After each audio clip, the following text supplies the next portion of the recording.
സൗകര്യം കൂടുന്നതിനനുസരിച്ച് നിങ്ങളുടെ അഹങ്കാരത്തിന്റെ ശക്തി കൂടി വന്നാൽ നിങ്ങൾ അഹങ്കാരികളായി ധിക്കാരികളായി മാറിയാൽ ഉസ്താദുമാരെ നിങ്ങൾ അംഗീകരിക്കാൻ തയ്യാറാകുന്നില്ല, ആലിമീങ്ങളെ അംഗീകരിക്കാൻ നിങ്ങൾ തയ്യാറാവുന്നില്ല, ആലിമീങ്ങൾക്കെതിരെ കുതിര കയറാനാണ് നിങ്ങളുടെ തയ്യാറെടുപ്പെങ്കിൽ ഈ സമ്പത്തിനും ഈ ഐശ്വര്യത്തിനും ഈ നിഅമത്തിനും താൽക്കാലികമായ നിലനിൽപ്പേയുള്ളൂ. പെട്ടെന്ന് അല്ലാഹു കൊണ്ടുപോകും, പെട്ടെന്ന് അല്ലാഹു മാരകമായ രോഗങ്ങൾ നൽകും.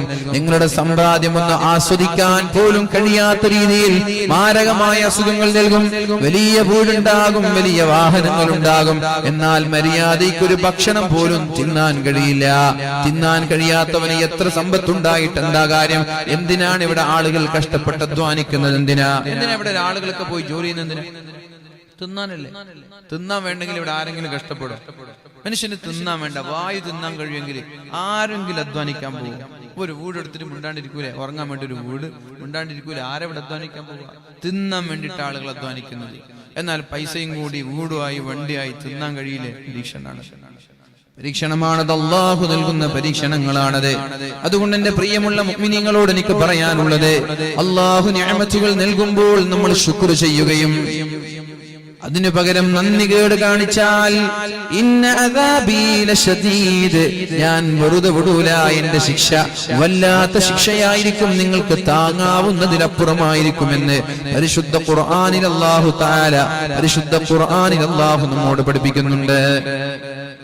ആലോചിക്കണം, നമ്മൾ മഹാന്മാരായ പ്രവാചകന്മാരുടെ ഓരോ നാടുകളെ കുറിച്ചും ഓരോ സംഭവങ്ങളെ കുറിച്ചും ഖുർആൻ പറയുന്നുണ്ട്.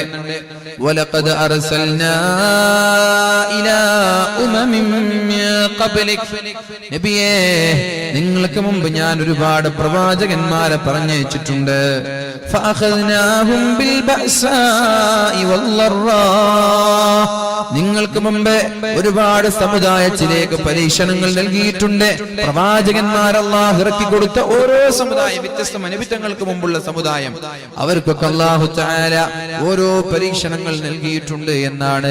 ഫഅഖദ്നാഹും ബിൽ ബഅസാഇ വല്ലറാ, അവർക്ക് അല്ലാഹു പ്രയാസങ്ങൾ നൽകിയത് എന്തിനാണ്? ലഅല്ലഹും യതളറഊൻ, ഖേദിച്ച് അല്ലാഹുവിലേക്ക് മടങ്ങാൻ വേണ്ടിയാണ്, അല്ലാഹുവിലേക്ക് താണുകേണ് മടങ്ങാൻ വേണ്ടിയാണ്. അഥവാ നമ്മൾക്കൊരു രോഗമുണ്ടായാൽ അത് അല്ലാഹുവിലേക്ക് മടങ്ങാനുള്ള ഒരു ാണ് എന്ന് മനസ്സിലാക്കണം. ഇവിടെ ഉണ്ടോ? ഒരു രോഗം വന്നാൽ അത് അല്ലാഹുവിലേക്ക് താണുകേണ് മടങ്ങാൻ അല്ലാഹു നമ്മൾക്ക് നൽകുന്ന ഒരു അവസരമാണ്.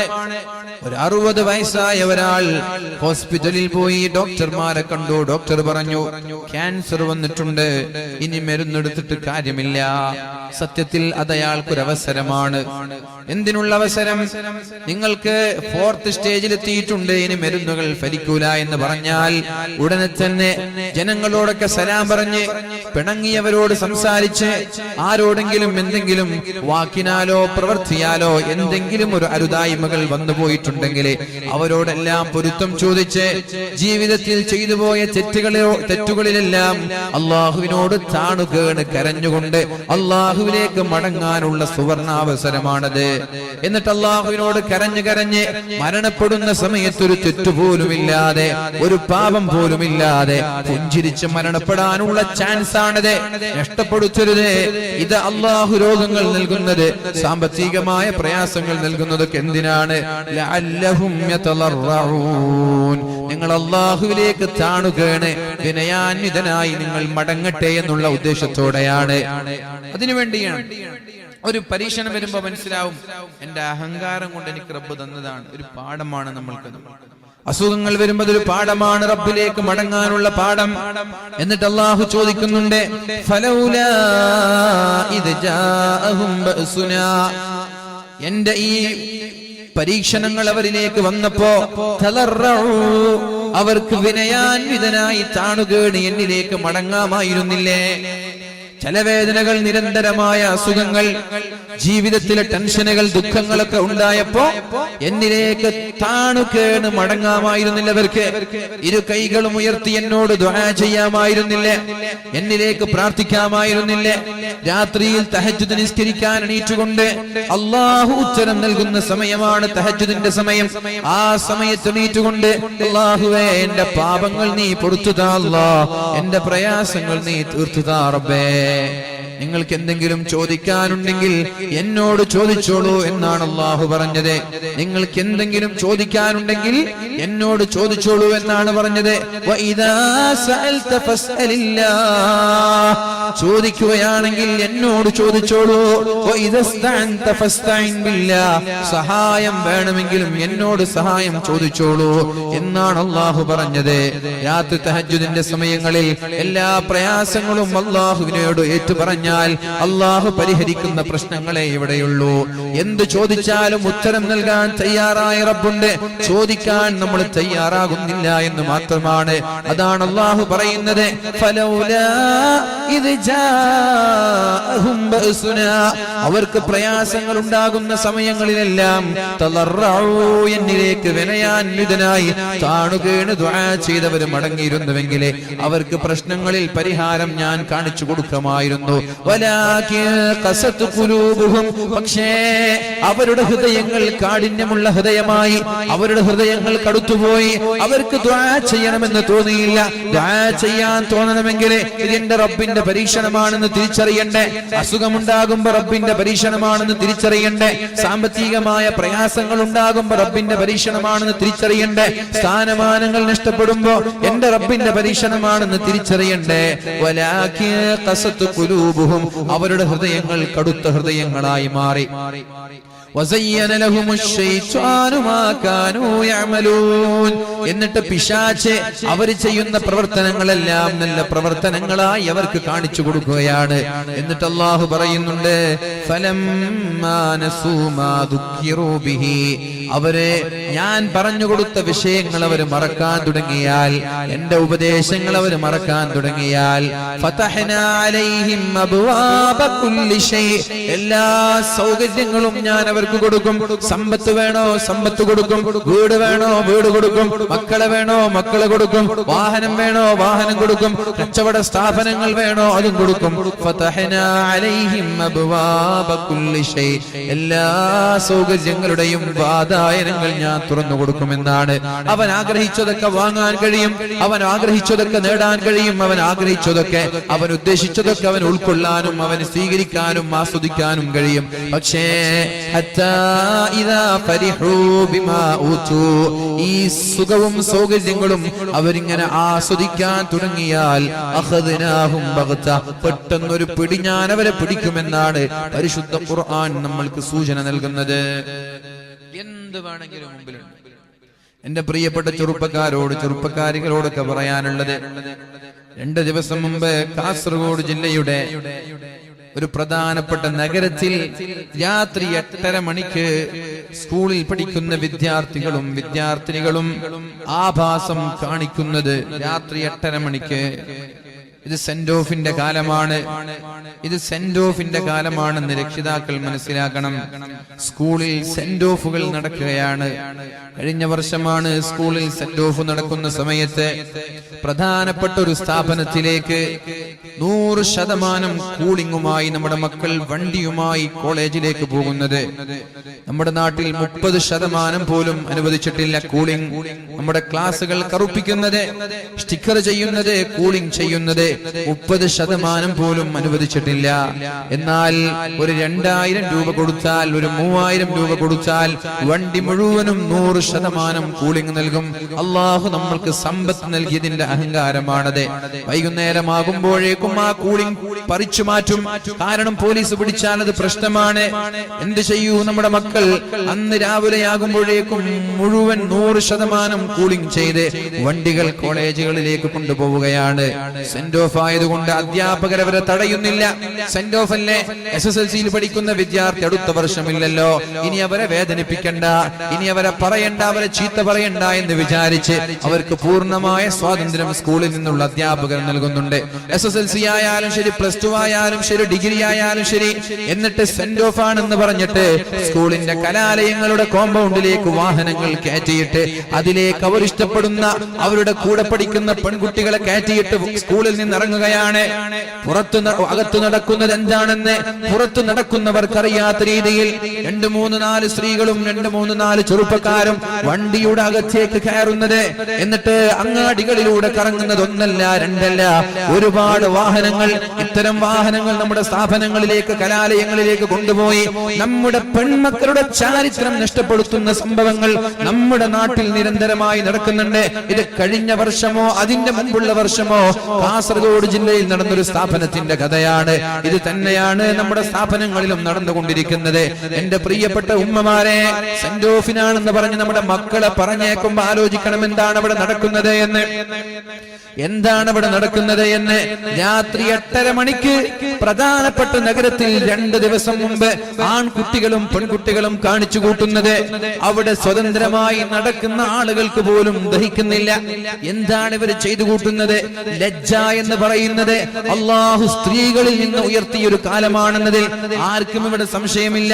കാരണം ഇദാ കാന ആഖിറുസ് സമാൻ, അവസാന കാലഘട്ടമായാൽ യർഫഉല്ലാഹുൽ ഹയാഅ മിനൻ നിസാ, സ്ത്രീകൾക്ക് ലജ്ജയുണ്ടാവൂല എന്ന് മുഹമ്മദുർ റസൂലുള്ളാഹ്, സ്ത്രീകൾക്ക് നാണമുണ്ടാവൂല എന്ന് മുഹമ്മദുർ റസൂലുള്ളാഹ്. എന്നാൽ ഞാൻ ചോദിക്കട്ടെ രക്ഷിതാക്കളെ, നിങ്ങൾക്കും നാണമില്ലേ?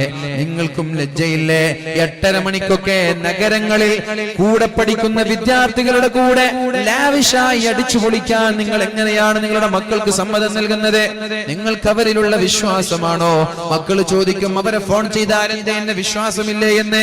വേഗം വീട്ടിലേക്ക് വരണമെന്ന് പറഞ്ഞാൽ മക്കൾ പറയും എന്തേ എന്നെ വിശ്വാസമില്ലേ എന്ന്.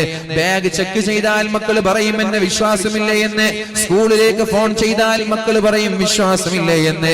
അത് വിശ്വാസമില്ലാഞ്ഞിട്ടല്ല എന്റെ പ്രിയപ്പെട്ട മക്കളെ, എന്റെ പ്രിയപ്പെട്ട കുട്ടികളോട് എനിക്ക് പറയാനുള്ളത്, വിദ്യാർത്ഥിനികളോട് പറയാനുള്ളത്, നിങ്ങളിൽ വിശ്വാസമില്ലാഞ്ഞിട്ടല്ല.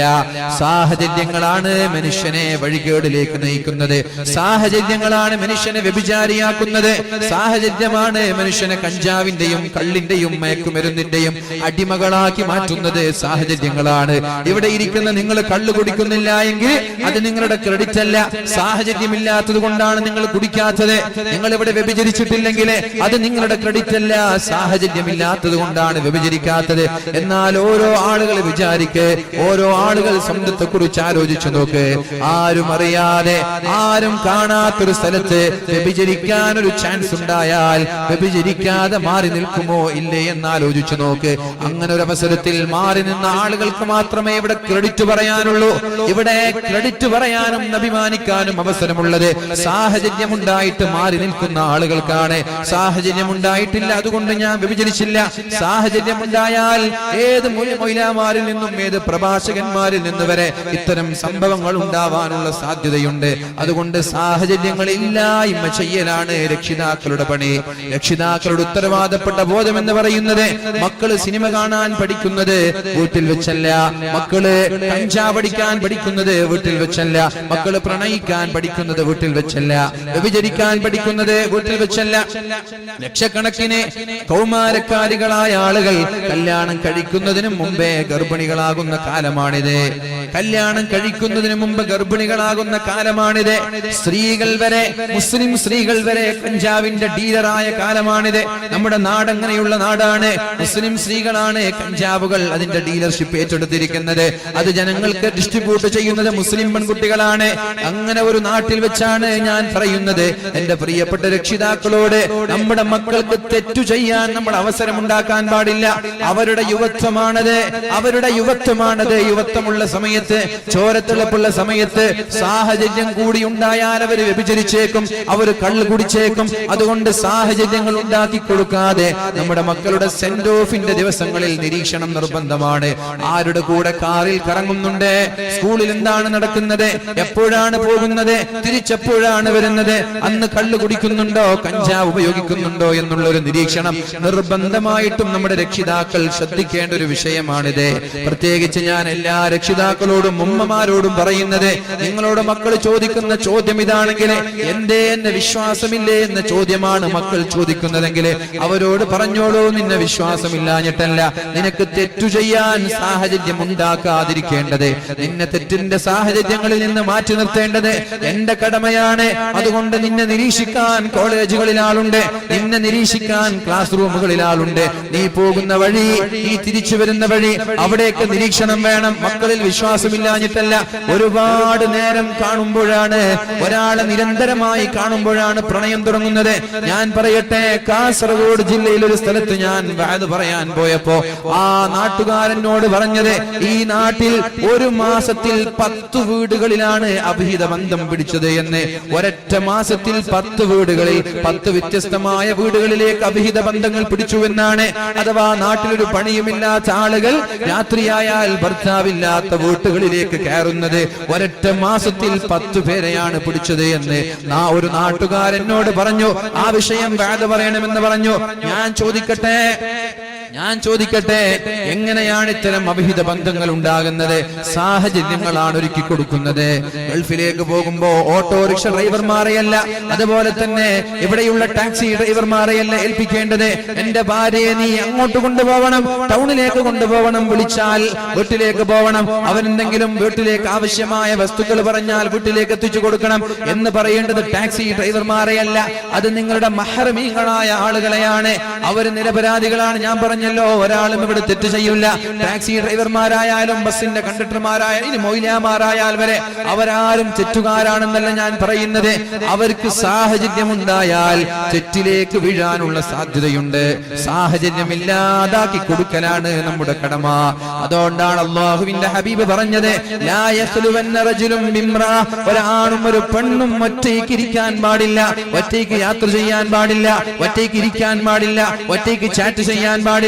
ഷോപ്പിലായാലും ശരി, ക്ലാസ് റൂമിലായാലും ശരി, വാഹനത്തിലായാലും ശരി, അന്യ സ്ത്രീയും അന്യ പുരുഷനും ഒറ്റയ്ക്കുണ്ടാവാൻ പാടില്ല എന്ന്. കാരണം അയാൾ എത്ര മുത്തഖിയാണെങ്കിലും, ആ പെണ്ണ് എത്ര സൂഫി വര്യയാണെങ്കിലും പിശാച് മൂന്നാമനായി കടന്നു വരുമെന്ന് മുഹമ്മദുർ റസൂലുള്ളാഹ്.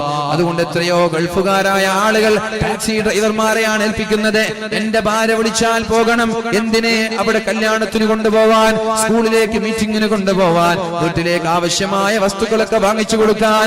അവരിൽ ആദ്യം ഒരു പ്രശ്നവും ഉണ്ടാവൂല. ഒന്നാമത്തെ യാത്ര കഴിയും, രണ്ടാമത്തെ യാത്ര കഴിയും, മാസങ്ങളോളം യാത്ര ചെയ്താലും ഒരു പ്രശ്നവും അവർക്കിടയിൽ ഉണ്ടാവൂല. പിന്നെ നിരന്തരമായി അവർ കാണുമ്പോ ആങ്ങളെയും പെങ്ങളെയും പോലെയായി. പിന്നെ അവർ നേരിട്ട് സംസാരിക്കാൻ തുടങ്ങും. പിന്നെ അവർ ഫോൺ നമ്പറുകൾ കൈമാറും. എന്തെങ്കിലും ഒരു ആവശ്യമുണ്ടെങ്കിൽ വിളിച്ചാൽ മതി എന്ന് പറഞ്ഞ് ഫോൺ നമ്പർ കൈമാറും. ഈ പെണ്ണ് സേവ് ചെയ്യും, അയാളും സേവ് ചെയ്യും. എന്നിട്ട് പരസ്പരം സ്റ്റാറ്റസുകൾ കാണാൻ തുടങ്ങും. പിന്നെ രാത്രിയിൽ മെസ്സേജുകൾ അയക്കാൻ തുടങ്ങും. പിന്നെ മെസ്സേജും കൂടിയായാൽ ഫോൺ വിളിച്ച് സംസാരിക്കാനും തുടങ്ങിയാൽ പിന്നെ കാണാനും, എവിടെ വെച്ച് കാണണം, എങ്ങനെ വരണം, എങ്ങനെ കാണണം എന്നുള്ള തീരുമാനമായി. അതുകൊണ്ട് സാഹചര്യങ്ങൾ ഉണ്ടാക്കി കൊടുക്കരുത്. മഹ്റമീങ്ങളായ ആളുകളെയാണ് ഇത്തരം കാര്യങ്ങൾ ഏൽപ്പിക്കേണ്ടത്. മഹ്റമീങ്ങളായ ആളുകളെയാണ്. നിങ്ങളുടെ അനുജനെയല്ല ഏൽപ്പിക്കേണ്ടത്, നിങ്ങളുടെ പിതാവിനെ, ഭാര്യയുടെ പിതാവിനെ, ഭാര്യയുടെ ആങ്ങളെ, ഇങ്ങനെ മഹ്റമീങ്ങളായ ആളുകളെയാണ് നമ്മുടെ ഭാര്യമാരുടെ ഉത്തരവാദിത്വം നമ്മൾ ഏൽപ്പിക്കേണ്ടത്. അതുകൊണ്ട് എന്റെ ശബ്ദം ശ്രവിക്കുന്ന പ്രിയപ്പെട്ട ഉമ്മമാരോട്, ഉപ്പമാരോട് പറയാനുള്ളത്, ഇനി സെന്റ് ഓഫിന്റെ കാലമാണിത്. ഇനി സെന്റ് ഓഫിന്റെ കാലമാണ്. ഇതാ മാർച്ചിലാണ് എക്സാം വരുന്നത്. അതിനിടയിൽ എല്ലാ സ്കൂളുകളിലും സെന്റ് ഓഫുകൾ. ഒരേ വസ്ത്രം ധരിക്കണം എല്ലാവർക്കും. അതൊന്നും കുഴപ്പമില്ല, അതിനൊന്നല്ല ഞാൻ ഇവിടെ വിമർശിക്കുന്നത്.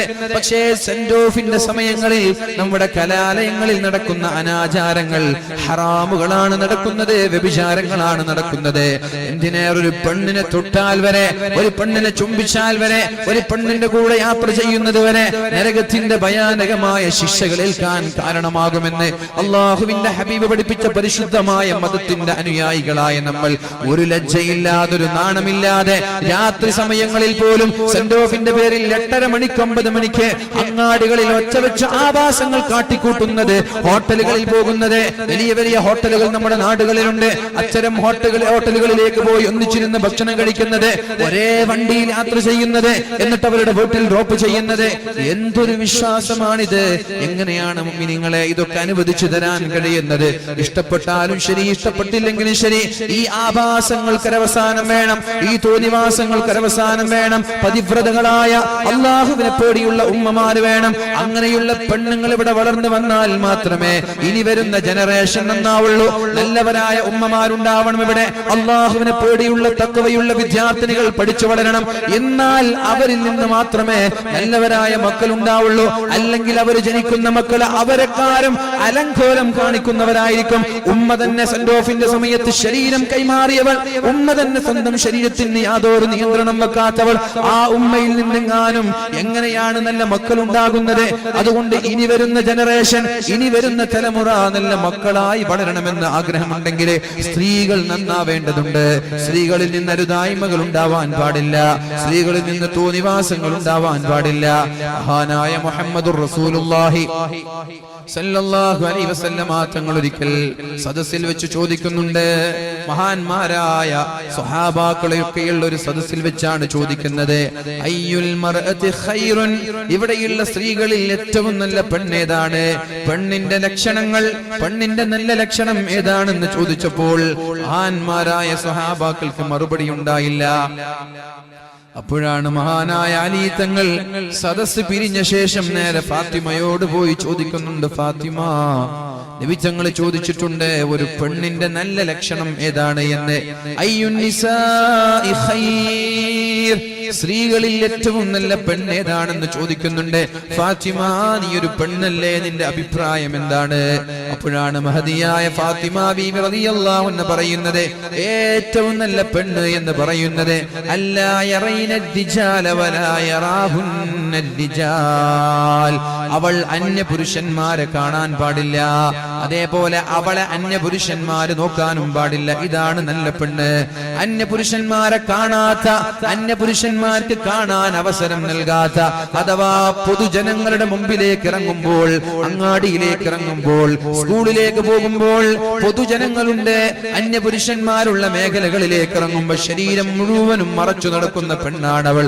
ശരീരം മുഴുവനും മറച്ചു നടന്നാൽ മതിയോ, പോരാ, അവളുടെ കണ്ണുകൾ അന്യ പുരുഷന്മാരെ അലഞ്ഞു തിരിയാൻ പാടില്ല, അന്യ പുരുഷന്മാരെ കാണാനും പാടില്ല. അവൾ അന്യ പുരുഷന്മാരെ കാണരുത്, അന്യ പുരുഷന്മാർക്ക് കാണാനുള്ള അവസരവും നൽകരുത്. ഈ രീതിയിൽ ഏത് പെണ്ണാണോ വളരുന്നത് ആ പെണ്ണാണ് ഏറ്റവും നല്ല പെണ്ണ് എന്ന് മഹദിയായ ഫാത്തിമ ബീബി റളിയല്ലാഹു അൻഹാ. എന്റെ ശബ്ദം ശ്രവിക്കുന്ന സഹോദരിമാരോട് എനിക്ക് ചോദിക്കാനുള്ളത്, നിങ്ങളിൽ എത്ര പേർക്ക് ഈ യോഗ്യതയുണ്ട് എന്നാണ്? നിങ്ങളിൽ എത്ര പേർക്ക് ഈ യോഗ്യതയുണ്ട് എന്നാണ്? നിങ്ങൾ കുളിച്ച് അണിഞ്ഞൊരുങ്ങി നിങ്ങൾ നല്ല വസ്ത്രങ്ങൾ ധരിച്ച് പുറത്തിറങ്ങുന്നതിന്റെ ലക്ഷ്യം എന്താണ്? പെർഫ്യൂമുകൾ ഉപയോഗിക്കുന്നതിന്റെ, ലിപ്സ്റ്റിക്കുകൾ ഉപയോഗിക്കുന്നതിന്റെ, ഫൗണ്ടേഷൻ ഉപയോഗിക്കുന്നതിന്റെ, പൊതുജനങ്ങളുടെ മുമ്പിലേക്ക് സുന്ദരികളായി ഇറങ്ങുന്നതിന്റെ ലക്ഷ്യം എന്താണ് എന്ന് നിങ്ങൾ സ്വയം വിലയിരുത്തിയാൽ മതി. നിങ്ങൾ അന്യപുരുഷന്മാരെ കാണുന്നുണ്ടോ? അന്യപുരുഷന്മാരെന്നെ കാണണമെന്നുള്ള ചിന്ത നിങ്ങൾക്കുണ്ടോ? ഞങ്ങൾക്ക് നിങ്ങളുടെ ചിന്തയെ കുറിച്ച് അറിയില്ല, പക്ഷേ ചിന്ത മാത്രം നോക്കുന്ന ഒരാളുണ്ട്, അത് അല്ലാഹുവാണ്. അല്ലാഹു നിങ്ങൾക്ക് നിങ്ങളുടെ വേഷവിധാനങ്ങൾ വേണ്ട. ലാ യൻദുറു ഇലാ അജ്സാമികും വലാ ഇലാ സുവരികും, അല്ലാഹു നോക്കുന്നത് നിങ്ങളുടെ വേഷവിധാനങ്ങളിലേക്കല്ല, അല്ലാഹു നോക്കുന്നത് നിങ്ങളുടെ വസ്ത്രങ്ങളിലേക്കല്ല. വലാകിൻ ഇലാ ഖുലൂബികും, അല്ലാഹു നോക്കുന്നത് ഹൃദയങ്ങളിലേക്കാണ്. പുറത്തിറങ്ങുന്ന ഒരു പെണ്ണിന്റെ ലക്ഷ്യം എന്താണ് എന്ന് അല്ലാഹുവിന് അറിയുന്നുണ്ട്. അതുകൊണ്ടൊന്ന് നെഞ്ചത്ത് കൈവച്ചുകൊണ്ട് ഇവിടെ ശബ്ദം ശ്രവിക്കുന്ന ഓരോ സഹോദരിമാരും ഒന്ന് ആലോചിച്ചു നോക്ക്, അന്യ പുരുഷന്മാരെ കാണാറുണ്ടോ? അതേപോലെ അന്യ പുരുഷന്മാരെന്നെ നോക്കണമെന്നുള്ള ഉദ്ദേശം നിങ്ങളുടെ മനസ്സിലുണ്ടാവാറുണ്ടോ? വസ്ത്രം വാങ്ങാൻ കാസർഗോഡ് അങ്ങാടിയിലേക്ക് പോകുന്ന സമയത്ത്, പഠിക്കാൻ വേണ്ടി സ്കൂളുകളിലേക്ക് പോകുന്ന സമയത്ത്, മറ്റുള്ള ഫംഗ്ഷനുകളിലേക്ക് വരുന്ന സമയത്ത്, എന്തിനേറെ ബഹദിന് പോലും വരുന്ന സമയത്ത്, വീട്ടിൽ വെച്ച് നിങ്ങൾ നല്ല വസ്ത്രം ധരിച്ച് പുറത്തിറങ്ങുമ്പോ അന്യ പുരുഷന്മാർ എന്നെ കാണണം, എന്നെ നോക്കണം എന്ന നീയത്ത്, എന്ന ഉദ്ദേശം നിങ്ങൾക്കുണ്ടോ എന്ന് നിങ്ങൾ ആലോചിക്കുക. ഉണ്ടോ? ആരോടും പറയണ്ട, ഉണ്ടോ എന്ന് നിങ്ങൾ സ്വയം വിചിന്തനം നടത്തിയാൽ മതി. ഈ വസ്ത്രം ധരിക്കുന്നതിന്റെയും പൗഡർ ഉപയോഗത്തിന്റെയും പിന്നിലുള്ള രഹസ്യം എന്താണ് എന്ന് നിങ്ങൾ തന്നെ സ്വയം വിചിന്തനം നടത്തിയാൽ മതി. എന്നിട്ട് മനസ്സിലാക്കുക, നല്ല പെണ്ണാണോ അല്ലേ എന്ന്. ആ നിങ്ങളിൽ നിന്ന് ഇതുപോലെയുള്ള അന്യപുരുഷന്മാരെ വശീകരിക്കാൻ വേണ്ടി പുറത്തിറങ്ങുന്ന പെണ്ണിൽ നിന്ന് നല്ല മക്കൾ ഉണ്ടാവൂല, സ്വാലിഹീങ്ങളായ മക്കൾ ഉണ്ടാവൂല. ഇനി വരുന്ന ജനറേഷനിൽ നല്ല തലമുറയിൽ, ഇനി വരുന്ന തലമുറയിൽ നല്ല മക്കളെ നിങ്ങൾ പ്രതീക്ഷിക്കുകയേ വേണ്ട. അപ്പൊ ഇത് ഞാൻ പറയുന്നത് എന്റെ വാക്കാണെന്ന് തെറ്റിദ്ധരിക്കണ്ട. ഇത് മഹദിയായ ഫാത്തിമ ബീവി റളിയല്ലാഹു അൻഹയുടെ വാക്കാണിത്. ഏറ്റവും നല്ല പെണ്ണെന്ന് പറയുന്നത് അല്ലാ യറൈനദ്ദിജാൽ വലാ യറാഹുന്നദ്ദിജാൽ. അവളും കാണാൻ പാടില്ല, അന്യ പുരുഷന്മാർക്ക് കാണാൻ അവൾ അവസരം ഉണ്ടാക്കുകയും ചെയ്യരുത് എന്ന് മഹദിയായ ഫാത്തിമ റളിയല്ലാഹു അൻഹാ. നമ്മളെ മനസ്സിലാക്കേണ്ടത് ഇതൊക്കെ നമ്മൾക്ക് അല്ലാഹു സമ്പത്ത് നൽകി. ചെറുപ്പക്കാരുടെ റാഗിംഗ് ഒന്നും പറയാതിരിക്കലാ നല്ലത്. സമ്പത്ത് നൽകി പഠിച്ചു, ഇഷ്ടം പോലെ ക്യാഷ് നൽകി, വസ്ത്രം വാങ്ങാനും അടിച്ചു പൊളിക്കാനും ഭക്ഷണം കഴിക്കാനും വണ്ടി വാങ്ങാനും കേക്ക് വാങ്ങാനും ആ കേക്ക് എടുത്തിട്ട് മുഖത്തേക്ക് പുരട്ടാനും പടക്കം പൊട്ടിക്കാനും എന്തൊക്കെയാ നമ്മുടെ മക്കൾ ചെയ്യുന്നത്. കേക്ക് തിന്നുന്നതിലോ മധുരം കൊടുക്കുന്നതിലൊന്നും തെറ്റൊന്നുമില്ല. മധുരം കൊടുക്കുന്നതൊക്കെ നല്ല കാര്യമാണ്, കൂലിട്ടുന്ന കാര്യമാണ്. പക്ഷെ അതൊക്കെ ദുർവ്യയം ചെയ്യുന്നത്, മുഖത്തേക്ക് പുരട്ടുന്നത്, ശരീരത്തിലേക്ക് പുരട്ടുന്നത്, ഇതൊക്കെ വീഡിയോകളൊക്കെ സോഷ്യൽ മീഡിയയിൽ വളരെ വൈറലാണ്. ഇത്തരം വീഡിയോകളൊക്കെ സ്കൂളിൽ നടക്കുന്ന ബർത്ത്ഡേ ആഘോഷങ്ങൾ. ഇതാണ് പറഞ്ഞത് ഫലമ്മാ നസൂ മാ ദുഃഖിറൂ ബിഹി. ഞാൻ നൽകുന്ന ഉപദേശങ്ങൾ അവർ മറക്കാൻ തുടങ്ങുമ്പോൾ ഫതഹ്നാ അലൈഹിം അബ്വാബ കുല്ലി ശൈ. ടിക്ടോക്ക് അവരിലേക്ക് തുറന്നു തരും, ഇൻസ്റ്റ അവരിലേക്ക് തുറന്നു തരും, ഫേസ്ബുക്കും വാട്സപ്പും മൊബൈൽ ഫോണുകളും സ്മാർട്ട് ഫോണുകളും ജിയോയും അതുപോലെ ഡെയിലി 1.5 GB വെച്ചിട്ട് എല്ലാ ദിവസങ്ങളിലും 5Gയും 4Gയും സംവിധാനങ്ങളുള്ള ഇന്റർനെറ്റ് സംവിധാനം.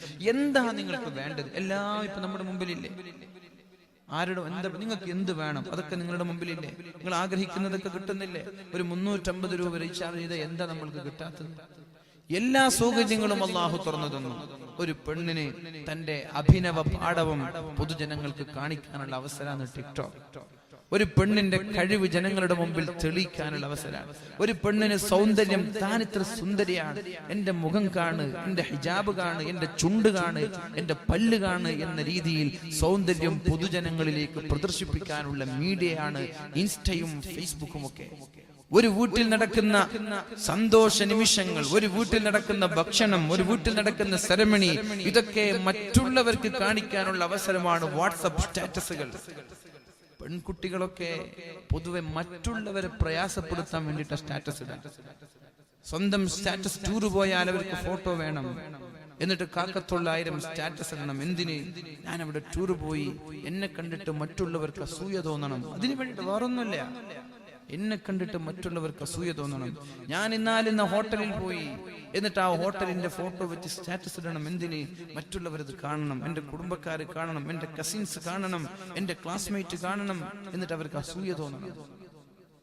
എന്താ ഇതൊക്കെ? ഫലമ്മാ നസൂ മാ ദുഃഖിറൂ ബിഹി ഫതഹ്നാ അലൈഹിം അബ്വാബ കുല്ലി ശൈ. ഇതൊക്കെ അല്ലാഹു സൗകര്യങ്ങളൊക്കെ മുഴുവനും നമ്മുടെ മുമ്പിൽ തുറന്നു തരാം. എന്ത് വേണമെങ്കിലും ചെയ്യാം ഒരാൾക്ക്.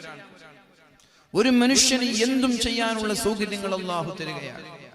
പക്ഷേ ഇതിന് നിലനിൽപ്പില്ല എന്നെല്ലാവരും മനസ്സിലാക്കി. ഇതിനൊരു നിലനിൽപ്പില്ല.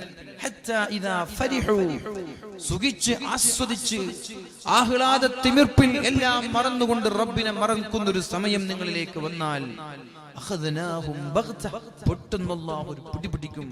പിന്നെ രക്ഷപ്പെടാൻ ഒരു കുഞ്ഞുമോനും കഴിയില്ല. ഈ സാമ്പത്തിക മാന്യമൊക്കെ അതിന്റെ ഭാഗമാണോ എന്ന് ഞാൻ പഠിച്ചു പോവാണ്. എല്ലാ വീട്ടിലും എല്ലാ കച്ചവട സ്ഥാപനങ്ങളിലും സാമ്പത്തിക മാന്യമാണ്. പിരിവ് കുറഞ്ഞില്ലേ? വരുമാനം കുറഞ്ഞില്ലേ? ചെലവ് ചുരുക്കാൻ തുടങ്ങിയില്ലേ? അതൊക്കെ ഇങ്ങനെ ഒരു ആർഭാടത്തിന്റെയും ആഭാസത്തിനും റബ്ബ് തരുന്ന പരീക്ഷണമാണോ എന്ന് ഞാൻ പഠിച്ചു പോവാണ്. ഓരോ ഫംഗ്ഷനുകൾക്ക് ഓരോ കുപ്പായങ്ങൾ, ഓരോ ബർത്ത്ഡേകൾക്ക് ഓരോ കുപ്പായങ്ങൾ, ഓരോ സെന്റ് ഓഫുകൾക്ക് ഒരു കുപ്പായങ്ങൾ. ഒരു തവണ അത് ധരിക്കുന്നു, പിന്നെ അത് കൊണ്ടുപോയി അലമാരയിൽ വെക്കുന്നു, രണ്ടാമതൊരു തവണ ധരിക്കുന്നില്ല. 10,000ങ്ങളുടെ സാരി വാങ്ങുന്നു, ഒരു തവണ ധരിക്കുന്നു, അലമാരയിൽ കൊണ്ടുപോയി വെക്കുന്നു. ഇത്തരം ദുർവ്യയം, അമിതമായ ഉപയോഗങ്ങൾ നമ്മുടെ നാട്ടിലും നമ്മുടെ വീട്ടിലും കുടുംബങ്ങളിലും വർദ്ധിച്ചപ്പോ അല്ലാഹു നൽകിയ ഈ സാമ്പത്തിക മാന്യം അതൊരു പരീക്ഷണമാണ് എന്ന് തിരിച്ചറിഞ്ഞോളൂ എല്ലാവരും. ഒരു പക്ഷേ ഇതിൽ നിന്ന് കരകയറാൻ നമ്മൾക്ക് കഴിഞ്ഞു എന്ന് വരില്ല. ഗൾഫ് രാജ്യങ്ങളുടെ ഈ സാമ്പത്തികമായ പ്രതിസന്ധിയൊക്കെ സൂചിപ്പിക്കുന്നത് കരകയറാൻ ഒരുപക്ഷെ നമ്മൾക്ക് കഴിഞ്ഞുകൊള്ളണമെന്നില്ല. പക്ഷേ ഇത് നന്നാവാനുള്ളൊരു അവസരമാണ്, റബ്ബിലേക്ക് മടങ്ങാനുള്ളൊരു അവസരമാണ്. ഇനിയും കളിച്ചാൽ പിടിക്കും റബ്ബ്. ആ പിടിയുടെ ഭാഗമാണ് നമ്മുടെ കേരളക്കരയെ പിടിച്ചു കുലുക്കിയ പ്രളയം കഴിഞ്ഞ വർഷം വന്നത്. വീട് 2 നില 3 നില വീടുകളൊക്കെ മുങ്ങുന്ന രീതിയിലുള്ള പ്രളയം, വലിയ വലിയ വീടുകൾ ഒലിച്ചു പോകുന്ന രീതിയിലുള്ള ഉരുൾപൊട്ടലുകൾ. ഇതൊക്കെ റബ്ബ് തന്നിട്ട് സമയം കഴിഞ്ഞിട്ടില്ല. പ്രളയം ബാധിച്ച് കടബാധ്യതയുണ്ടായ ഒരു വയസ്സായ ഒരു മനുഷ്യൻ കിഡ്നി വിൽപ്പനക്ക് വെച്ചു. എന്തിന്? ബാധ്യതകൾ തീർക്കാൻ വേണ്ടി. ഇന്ന് ഞാൻ കണ്ട വാർത്തയാണത്. പ്രളയം വന്നിട്ട് കടവും ബാധ്യതയും കൂടി വീട് തകർന്നു. ഇനി വീടെടുക്കണം, ഇനി പഴയകാല പ്രതാപം തിരിച്ചു കിട്ടണം, കടങ്ങളൊക്കെ കൊടുക്കണം, സ്വന്തമായി ജീവിക്കണം. അതിനുവേണ്ടി കിഡ്നി വിൽപ്പനക്ക് എന്ന് പറഞ്ഞ് കിഡ്നി വിൽക്കാൻ തയ്യാറായ ആളുകൾ. ഈ പരീക്ഷണങ്ങളിലും പാഠം പഠിച്ചില്ലേ? ഇനിയും ഈ അനാചാരങ്ങളും ആഭാസങ്ങൾക്കും എൻ്റെ പ്രിയപ്പെട്ട വിദ്യാർത്ഥിനികൾ തോന്നിവാസങ്ങൾക്ക് കൂട്ടുനിൽക്കാൻ തുടങ്ങിയാൽ നമ്മൾ വലിയൊരു അപകടത്തിലേക്ക് എടുത്തു ചാടുന്നത്. പിന്നെ അത് കഴിഞ്ഞാൽ പിന്നെ എത്ര ദുആ ചെയ്താലും എത്ര പ്രാർത്ഥിച്ചാലും അള്ളാഹു ഉത്തരം തരാത്ത രീതിയിൽ നമ്മെ നശിപ്പിച്ചു കളയുമെന്ന് പരിശുദ്ധ റസൂലുള്ളാഹി സ്വല്ലല്ലാഹു അലൈഹി വസല്ലം.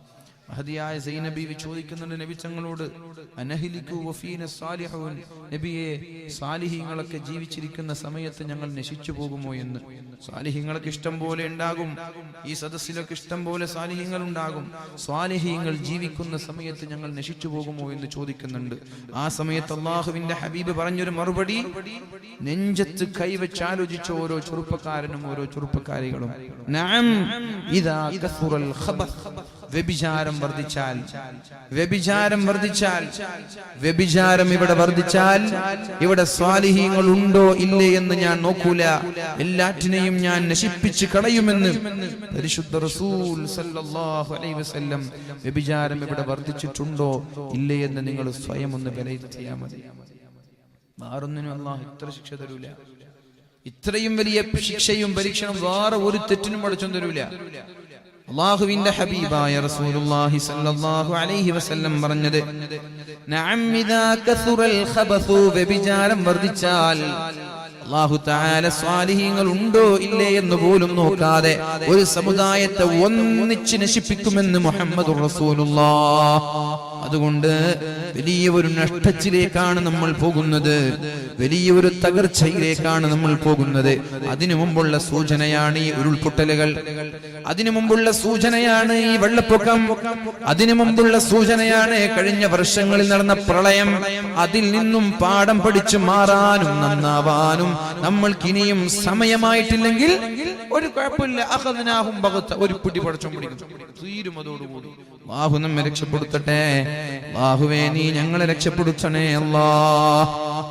അതുകൊണ്ട് എന്റെ ശബ്ദം ശ്രവിക്കുന്ന സഹോദരങ്ങളോട് സഹോദരിമാരോടൊക്കെ പറയാനുള്ളത്, അല്ലാഹുവിന്റെ പരീക്ഷണങ്ങളിൽ ക്ഷമിക്കാനും പിടിച്ചു നിൽക്കാനും നമ്മൾക്ക് കഴിയണം.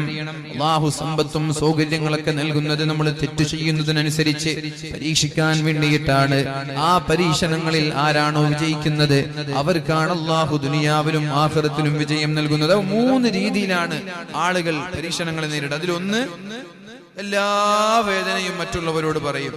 എന്ത് ടെൻഷൻ ഉണ്ടായാലും ജനങ്ങളോട് ഇങ്ങനെ പറയാം, അയൽവാസികളോടും കുടുംബക്കാരോടും നാട്ടുകാരോടും പറഞ്ഞു ക്ഷമിക്കാൻ തയ്യാറാവൂല. അങ്ങനെ ഇഷ്ടംപോലെ ആളുണ്ട്.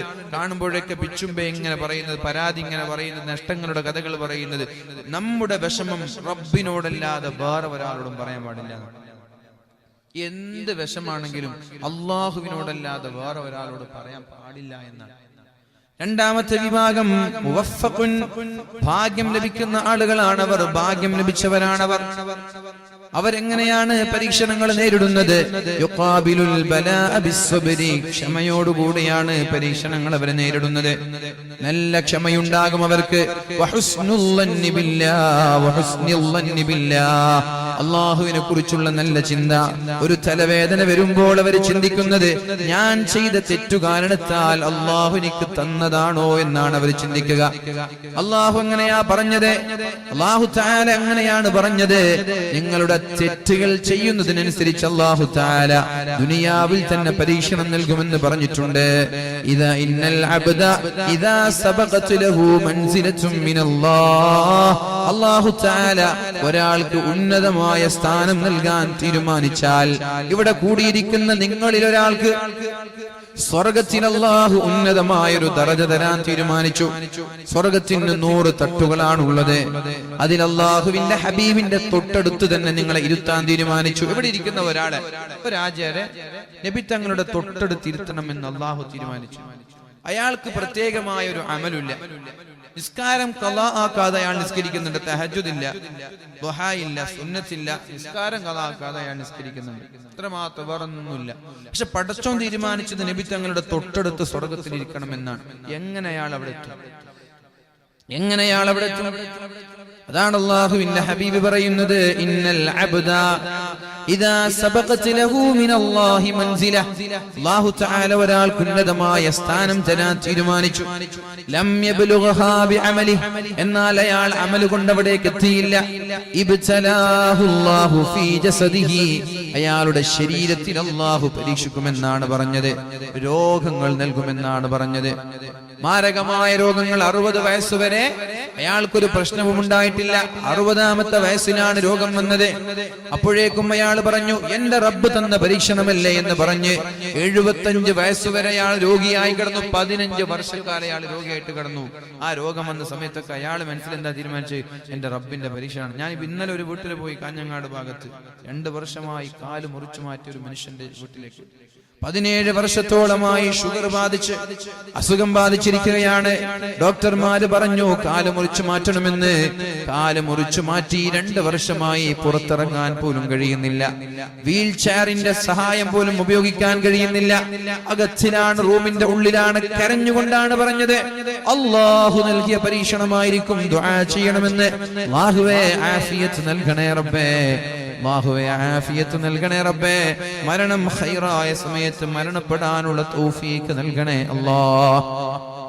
ഞാൻ പറയട്ടെ എന്റെ പ്രിയമുള്ള മുഅ്മിനീങ്ങളോട്, അല്ലാഹു അങ്ങനെ ഒരു ഉന്നതമായ സ്ഥാനം തീരുമാനിച്ചാൽ ഒരുപാട് കാലം രോഗിയായി കിടക്കുമെന്നാണ്. ശരീരത്തിൽ രോഗം നൽകും. ആ രോഗങ്ങളിൽ അവർക്ക് പരാതി ഉണ്ടാവൂല. അല്ലാഹുവിനെ കുറിച്ച് ആവലാതിയോ വേവലാതിയോ അവർക്കുണ്ടാവൂല. ഇനി ശരീരത്തിൽ രോഗം നൽകി, അങ്ങനെ രോഗമൊക്കെ സഹിച്ചു. അപ്പോഴേക്കും അടുത്ത പരീക്ഷണം, മക്കൾ മരിച്ചു. അയാളുടെ സമ്പത്തിൽ അല്ലാഹു പരീക്ഷിക്കും.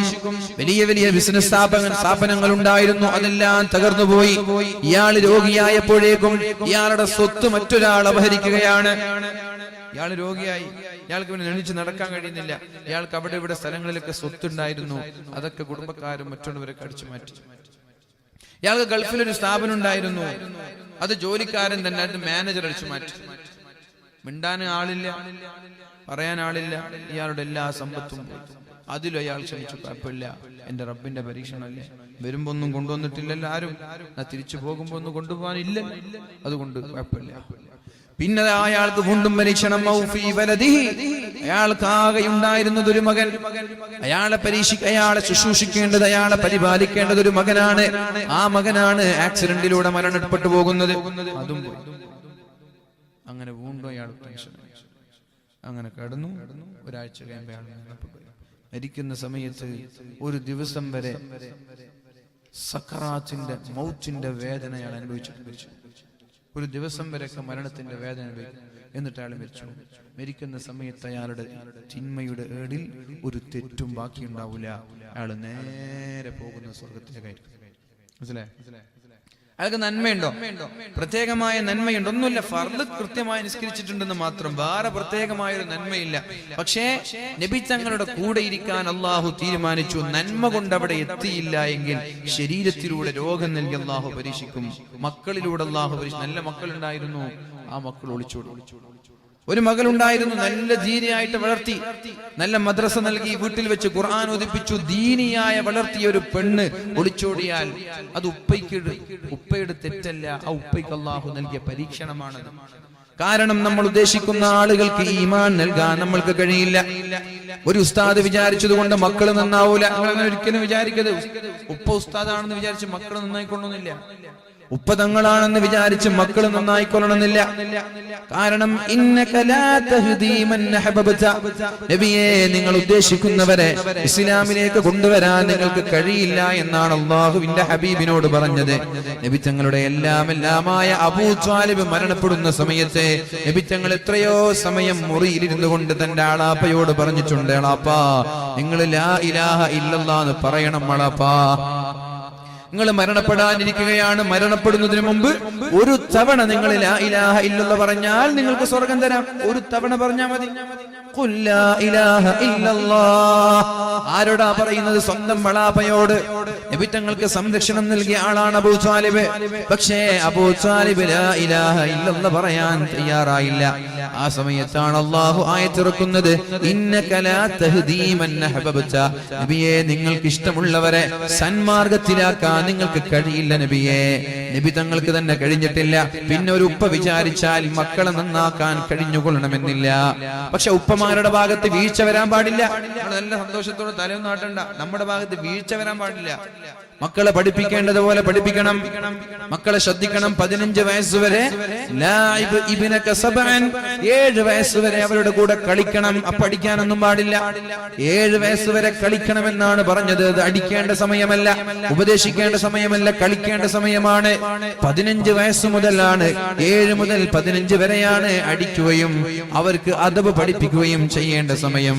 എന്താണോ ദീൻ പഠിപ്പിച്ച അദബ്, ദീൻ ഖുർആൻ പഠിപ്പിക്കണം, ഹുബ്ബുൻ നബിയെ പഠിപ്പിക്കണം, അച്ചടക്കം പഠിപ്പിക്കണം, സ്വഭാവം പഠിപ്പിക്കണം.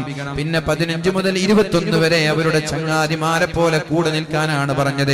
അങ്ങനെ ഇസ്ലാം പഠിപ്പിച്ച രീതിയിൽ എല്ലാ കഴിവിന്റെ പരമാവധി ഒരു മകനെയോ ഒരു മകളെയോ അച്ചടക്കം പഠിപ്പിക്കാൻ ശ്രമിച്ച ഒരു പിതാവ്, എന്നിട്ടും ആ മകൾ ഒളിച്ചോടിയാൽ, അന്യമതസ്ഥന്റെ കൂടെ ഒളിച്ചോടിയാൽ, എന്നിട്ടും ആ മകൻ തെമ്മാടിയായി മാറിയാൽ, മാതാപിതാക്കളെ നിങ്ങൾക്കൊരു ടെൻഷനും വേണ്ട.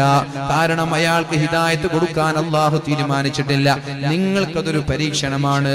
സ്വർഗത്തിൽ ഉന്നതമായ സ്ഥാനം കിട്ടാനുള്ള ഒരു പരീക്ഷണമാണ്. കാരണം മക്കള് വഴികേടിലായപ്പോ എത്ര പ്രയാസം നിങ്ങൾ അനുഭവിക്കും, അതിന്റെ പേരിൽ നിങ്ങൾ എത്ര സഹിക്കും. ആളുകളുടെ മുമ്പിൽ തല ഉയർത്തി നടക്കാൻ നിങ്ങൾക്ക് കഴിയില്ല. ആളുകൾ പറയും, അയാളുടെ മകളാണ് ഒളിച്ചോടിയത്, അവിടെ ഒളിച്ചോടിയില്ല, അത് അയാളുടെ മകളാണ്. തല ഉയർത്തി നടക്കാൻ കഴിയില്ല, പരീക്ഷണമാണ്. അതിന്റെ പേരിൽ അല്ലാഹു ഉന്നതമായ സ്ഥാനം നൽകും. നിങ്ങളുടെ ഭാഗത്ത് വീഴ്ച വന്നു പോയാൽ ആ മക്കൾ നിങ്ങൾ പഠിപ്പിച്ചില്ല, അദബ് പഠിപ്പിച്ചില്ല, മദ്രസയിൽ ചേർത്തില്ല, ദീൻ പഠിപ്പിച്ചില്ല, നിസ്കരിപ്പിച്ചില്ല, ഖുർആൻ ഓതിപ്പിച്ചില്ല, ആ മക്കൾ വഴിപിഴച്ചു പോയാൽ നാളെ ആഖിറത്തിൽ അവർ പറയുന്നത്, ലാ അദ്ഖുലുൻ നാറ ഹത്താ യദ്ഖുല അബീ മിൻ ഖബ്ലി, എന്റെ ഉപ്പ നരകത്തിൽ കിടക്കാതെ ഞാൻ നരകത്തിൽ കിടക്കുന്ന പ്രശ്നമില്ല എന്ന് പറഞ്ഞ് സ്വർഗ്ഗക്കാരായ മാതാപിതാക്കളെ വരെ നരകത്തിലേക്ക് വലിച്ചു കൊണ്ടുപോകുമെന്ന് മുഹമ്മദുർ റസൂലുള്ളാഹ്. അപ്പൊ വീഴ്ച വരാൻ പാടില്ല. നമ്മൾ കഴിവിന്റെ പരമാവധി അധ്വാനിക്കണം മക്കൾ നന്നാവാൻ. എന്നിട്ട് ഒരു മോശമായ നിങ്ങൾ വിഷമിക്കണ്ട, നിങ്ങൾക്ക് റബ്ബ് തന്ന പരീക്ഷണം. അതാണ് പറഞ്ഞത്, അള്ളാഹു ഉദ്ദേശിച്ച സ്ഥാനത്തേക്ക് എത്താൻ മക്കളിലൂടെ പരീക്ഷിക്കുമെന്ന്, സമ്പത്തിലൂടെ പരീക്ഷിക്കുമെന്ന്, അതേപോലെ തന്നെ നിങ്ങളുടെ ശരീരത്തിലൂടെ പരീക്ഷിക്കുമെന്ന് മുഹമ്മദുർ റസൂലുള്ളാഹ്. വലിയൊരു ഹദീസ് കൂടി കേൾക്ക്. ഇദാ അറാദല്ലാഹു ബിഅബ്ദിഹിൽ ഖൈറ, അല്ലാഹുവിന് ഒരാളോട് ഇഷ്ടം തോന്നിയാൽ, നമ്മളോടൊക്കെ റബ്ബിന് ഇഷ്ടമാണോ ഇല്ലേ നമുക്ക് തിരിച്ചറിയാൻ കഴിയും.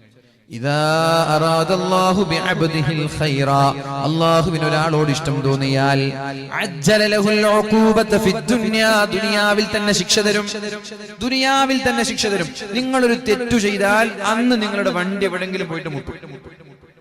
ദുനിയാവിൽ ഒരു തെറ്റ് ചെയ്ത, നിങ്ങളുടെ ഇഷ്ടമുണ്ടെങ്കിൽ, അള്ളാഹുവിന് ഇഷ്ടമാണെങ്കിൽ, നിങ്ങളൊരു തെറ്റു ചെയ്തു, ഹറാമ് കണ്ടു എന്ന് വിചാരിക്കാം, അന്ന് നിങ്ങൾക്ക് ഒരു പരീക്ഷണം, ഒരു ശിക്ഷ അല്ലാഹു തരും. എങ്ങനെ? വീട്ടിലെത്തിയ ഭാര്യ ഇങ്ങനെ മസ്ലിം പിടിച്ചിങ്ങനെ നിൽക്കുന്നു, മുഖം കറുപ്പിച്ച് നിൽക്കുന്നു, എന്നിട്ട് ഫുള്ള് ചീത്ത. ഏറ്റവും വലിയ വിഷമപ്പ് ഉണ്ടാവുക ഭാര്യമാരെ മസ്ലിം പിടിച്ചാൽ, വേറെ ആരും മസ്ലിം പിടിച്ചാൽ കുഴപ്പമുണ്ടാവില്ല. പെണ്ണുങ്ങള് മസ്ലിം പിടിച്ചാൽ ആകെ പ്രശ്നമായിരിക്കും, വിഷമായിരിക്കും. വീട്ടിലെത്തുമ്പോ ഭാര്യ വല്ലാത്ത സ്ട്രോങ്ങിനെ കണ്ട് ചീത്ത പറയാൻ, എന്ത് പഠിച്ചോനെ സംഭവിച്ചത്? അപ്പൊ നിങ്ങൾ ആലോചിക്കുന്നു, എന്തെങ്കിലും തെറ്റ് എന്റെ ഭാഗത്ത് വന്നിട്ടുണ്ടോ? അതിനല്ലാഹു ശിക്ഷ തന്നതാണ്. അങ്ങനെയാണ് വീട്ടിൽ വെച്ചിട്ട് മക്കളിലൂടെയോ ഭാര്യയിലൂടെ അല്ലാഹു ശിക്ഷിക്കുന്നത് തെറ്റ് ചെയ്താൽ.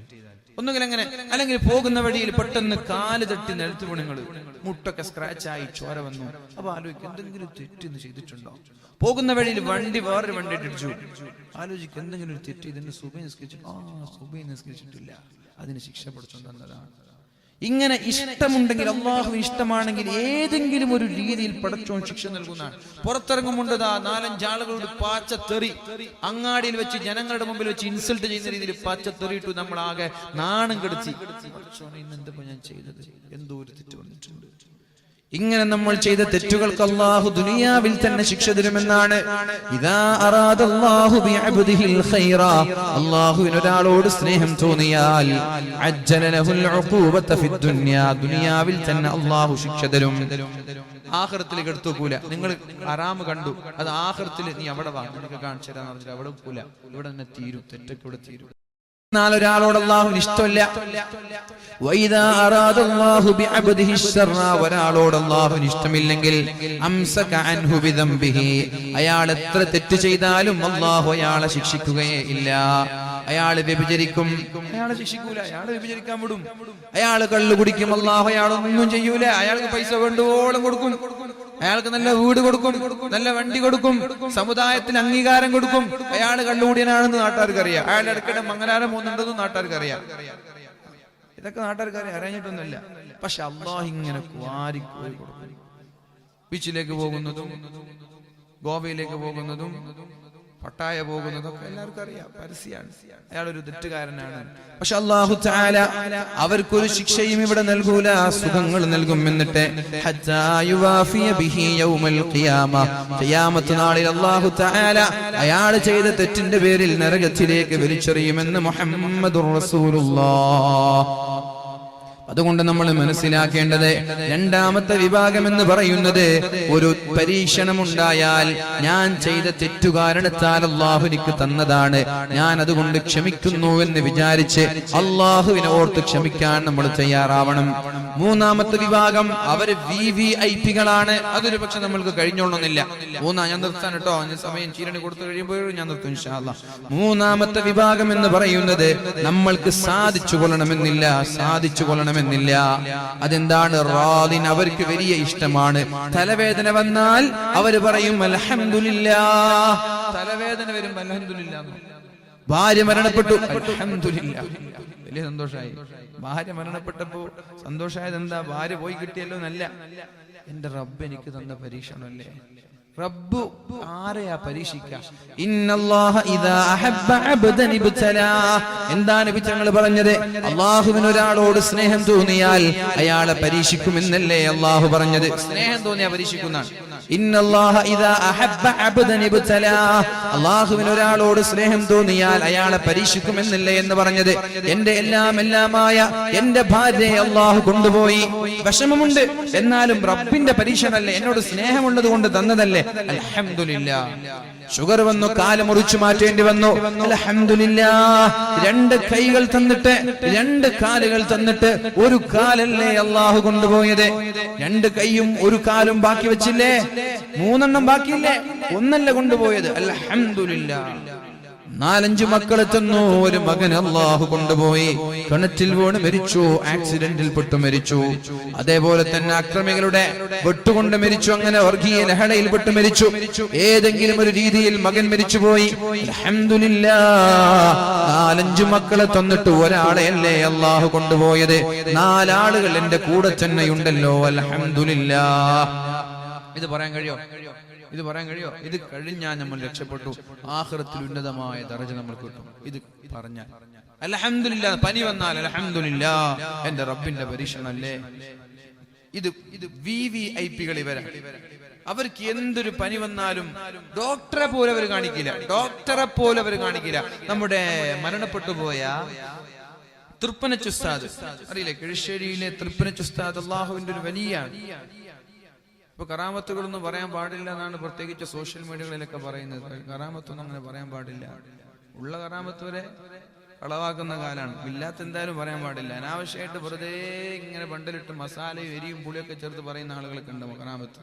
എന്തിനാണ്? അതിനോട് എന്ത് നേട്ടാണെന്ന് അറിയില്ല. വെറുതെ പറയണ്ടേ കുറെ കറാമത്ത്, ഇല്ലാത്തതും ഉള്ളതൊക്കെ. അപ്പൊ കറാമത്ത് ഒരുപാട് അദ്ദേഹം കാണിച്ചിട്ടുണ്ട് ജീവിതത്തിൽ. നമ്മുടെ തൃപ്പനച്ച് ഉസ്താദൊക്കെ അസുഖം വന്നാൽ ഹോസ്പിറ്റലിൽ പോകുന്ന ആളല്ല, തവക്കുലാക്കുന്ന ആളാണ്. എന്റെ റബ്ബ് തന്നതല്ല, അൽഹംദുലില്ലാഹ്. സിദ്ദീഖ് തങ്ങൾക്ക് 8 വർഷക്കാലം പല്ല് വേദന ഉണ്ടായി. ആരോടും പറഞ്ഞില്ല. അറ്റ്ലീസ്റ്റ് നബി തങ്ങളോട് ഇങ്ങനെ പറയും, നബി എനിക്ക് ദുആ ചെയ്യണം, പല്ല് വേദന ഉണ്ടെന്ന് പറയില്ലേ, അതുപോലും